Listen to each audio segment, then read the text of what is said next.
প্রশ্ন বলছেন, আসসালামু আলাইকুম শেখ। ওয়ালাইকুম সালামতুল্লাহ। হাত তুলে মোনাজাত বা দোয়া করার শেষে মুখে মাসে কি হাদিস অনুযায়ী সুন্নাত দয়া করে জানাবেন। এই মর্মে যেই হাদিসগুলি রয়েছে সবগুলি জয়ীফ, দুর্বল, অত্যন্ত দুর্বল।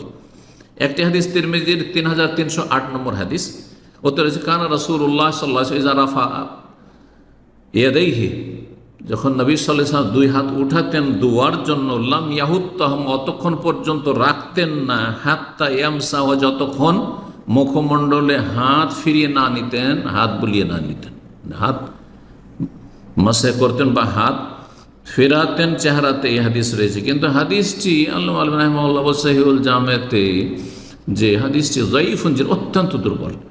এবং ইমাম তিরমিজি রাহিমাহুল্লাহ বলছেন তাতে যে বর্ণনাকারী রয়েছে সেই ব্যক্তি দুর্বল। সুতরাং মুহাদ্দিসিনে কিরামদের কাছে এই মর্মে যে হাদিসগুলি, আমরা কিন্তু একসময় আমল করেছি, আহলে হাদিস সমাজেও, হানাফি সমাজও ছিল, আহলে হাদিস সমাজে এরকম ছিল, দোয়া করার পরে আর তারপরে হাত ফেরানো, আমরা মদিনা আসার আগ পর্যন্ত করেছি।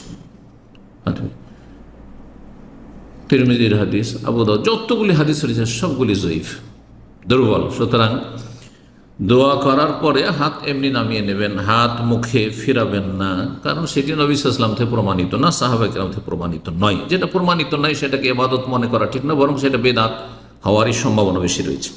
শেখ, আমি হাবিবুর রহমান চাঁপাইনবাবগঞ্জ, বাংলাদেশ থেকে। প্রশ্ন, জোহর এবং আসরের নামাজে ইমামের সাথে আমি মুক্তাদি সূরা ফাতিহার সাথে অন্য সূরা মিলিয়ে পড়ব কি না? পড়তে পারবেন। অধিকাংশ ওলামারা বলছেন যে মুক্তাদিরা শুধু সূরা ফাতিহা পড়ে প্রথম দ্বিতীয় রাকাতেও, কিন্তু যদি কেউ পড়ে তো হাদিস দ্বারা প্রমাণিত। ইবনে মাজাহ 843 নম্বর হাদিসে রয়েছে সাহাবায়ে কেরামরা পড়তেন, সাহাবায়ে কেরামরা পড়তেন, তাহলে জায়েজ আছে, অসুবিধা নেই। আর তারপরে যদি দেখা যায় যে ইমাম লম্বা করছে আর আপনি চুপ হয়ে বসে থাকবেন, দাঁড়িয়ে থাকবেন, এটা নাই ইসলামে।